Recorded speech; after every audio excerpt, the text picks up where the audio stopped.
Asian champion কাতারের বয়সভিত্তিক দলে জায়গা করে নিয়েছিলেন তিনি। খেলেছেন 2022 বিশ্বকাপে স্বাগতিক দেশের সর্বোচ্চ পর্যায়ের ক্লাব আল দুহাইলে। দেশটির বয়সভিত্তিক জাতীয় দলে খেলেছেন বেশ দাপটের সঙ্গে। তার মানের একজন ফুটবলার কাতারের জাতীয় দলের জার্সিতে বিশ্বকাপে খেলার স্বপ্ন দেখতেই পারতেন। তবে পেট্রো ডলারের সেই হাতছানি ভুলে বাংলাদেশে চলে এসেছিলেন ওবায়দুর রহমান নবাব। কারণ কাতার জাতীয় দল নয়, তার স্বপ্ন ছিল বাংলাদেশের লাল সবুজের জার্সি গায়ে মাঠে নামার। নিজ দেশের হয়ে খেলার স্বপ্ন পূরণে আল দুহাইল ছেড়ে বাংলাদেশ প্রিমিয়ার লিগে বসুন্ধরা কিংসে নাম লিখিয়েছিলেন।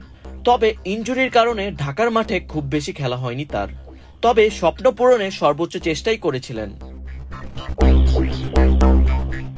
ইনজুরি কাটিয়ে ঘরোয়া লিগে মাঠে নেমেছিলেন। সেরা একাদশে থেকে ম্যাচ টাইম বাড়ানোর আশায় বসুন্ধরা কিংস ছেড়ে মুক্তিযোদ্ধা ক্রীড়া সংসদ হয়ে নাম লিখিয়েছিলেন শেখ জামাল ধানমন্ডি ক্লাবে। 2021 সালে শ্রীলঙ্কায় অনুষ্ঠিত প্রাইম মিনিস্টার মাহিন্দা রাজাপক্ষে টুর্নামেন্টের জন্য বাংলাদেশ জাতীয় ফুটবল দলে ডাক পেয়ে স্বপ্ন পূরণের খুব কাছাকাছি চলে গিয়েছিলেন। তবে শেষটা হয়েছে হতাশাময়।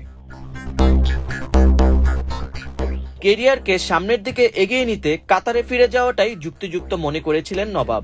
বাংলাদেশের ঘরোয়া ফুটবল ছেড়ে কাতারের দ্বিতীয় বিভাগের দল লুসাইল স্পোর্টস ক্লাবে নাম লেখান তিনি।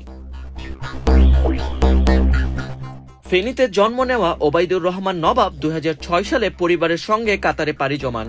এসপায়ার একাডেমিতে খেলার পর কাতারের শীর্ষ লিগের দল আল দুহাইল এফসির রিজার্ভ দলে সুযোগ পান। 2019-20 মৌসুমে ক্লাবটির মূল দলের হয়ে 2টি ম্যাচও খেলেন তিনি। কাতারের নাগরিক না হয়েও মিশন পাসপোর্ট নিয়ে দেশটির অনূর্ধ্ব-16, অনূর্ধ্ব-19 জাতীয় দলের হয়ে খেলেছেন নবাব। কাতার যুব দলের জার্সিতে গলফ কাপ ছাড়াও চিলিতে খেলেছেন একটি টুর্নামেন্টে। ভিন দেশের রঙিন জীবন ছেড়ে বাংলাদেশ জাতীয় দলের হয়ে মাঠে নামতে চেয়েছিলেন নবাব। তবে টিম ম্যানেজমেন্ট কিংবা বাফুফে কেউই তার প্রতি যথাযথ মনোযোগ দেয়নি বলে ফুটবল প্রেমীদের অভিযোগ।